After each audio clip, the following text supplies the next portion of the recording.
What happened on January 6th when House Minority Leader Kevin McCarthy called President Trump in the middle of the Capitol riots? McCarthy is now skirting some questions about that phone call, saying then President Trump didn't know about the riots when McCarthy first reached him. NBC News political reporter Alan Smith has quite a few stories on the GOP on NBCNews.com right now. So, Alan, we're going to go through all of these. Let's start with McCarthy changing his tune. That is not what he originally said about his call with Trump. What's he saying this week?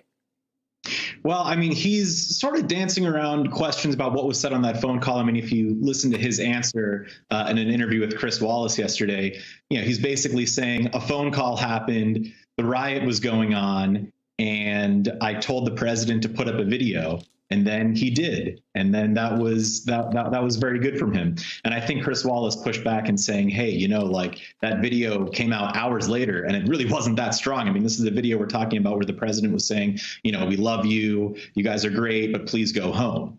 And McCarthy, he's basically had a long time to sort of respond to this account of the call that's been made public by Jaime Herrera Beutler, who is one of the Republicans who voted to impeach Trump. And, her account was pretty damning. It was a huge part of the impeachment trial. And we never really heard much from McCarthy then about that call. So, it's kind of interesting to hear 2 months later, he's really giving a sort of bare bones assessment of what happened on there. And really, it's in line with him not wanting to distance himself from Trump too much. We saw him weeks after the riot go down and visit Trump at Mar-a-Lago. He's clearly, calculated that keeping Trump in the fold is very important for Republicans heading into the midterms. But, the result of that is we're seeing this evolution from McCarthy saying, look, Trump, he shoulders some blame for what happened on January 6th, to him not really wanting to talk about that too much.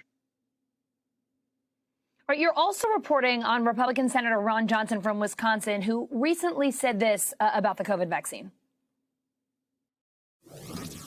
What is the point? If the science tells us that vaccines are 95% effective. So if you have a vaccine, quite honestly, what do you care if your neighbor has one or not? That is not exactly the advice we've been getting from medical experts, Alan. I know his colleague, Republican Senator Shelley Moore Capito, is not too happy with that messaging. What's she saying?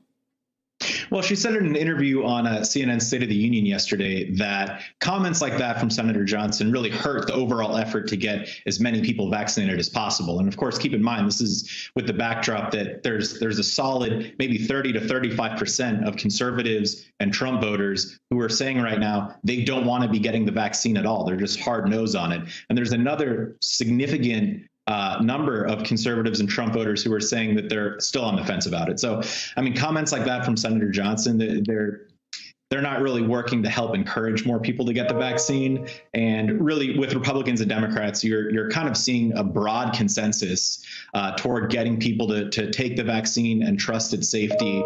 But with Senator Johnson, it's not even just the vaccine issue. I mean, he's kind of been at the forefront of some other conspiracies, whether it be, anti-vax stuff or also, as it relates to the January 6th riot, right? He was the one using this frame of I'm just asking questions, talking about, was there Antifa at the front of the line during the riot? So this isn't really that new from Senator Johnson, but you're going to see Republican pushback on this because most Republicans are really on board with getting as many people vaccinated as possible. And you've even heard from former President Trump, get the vaccine.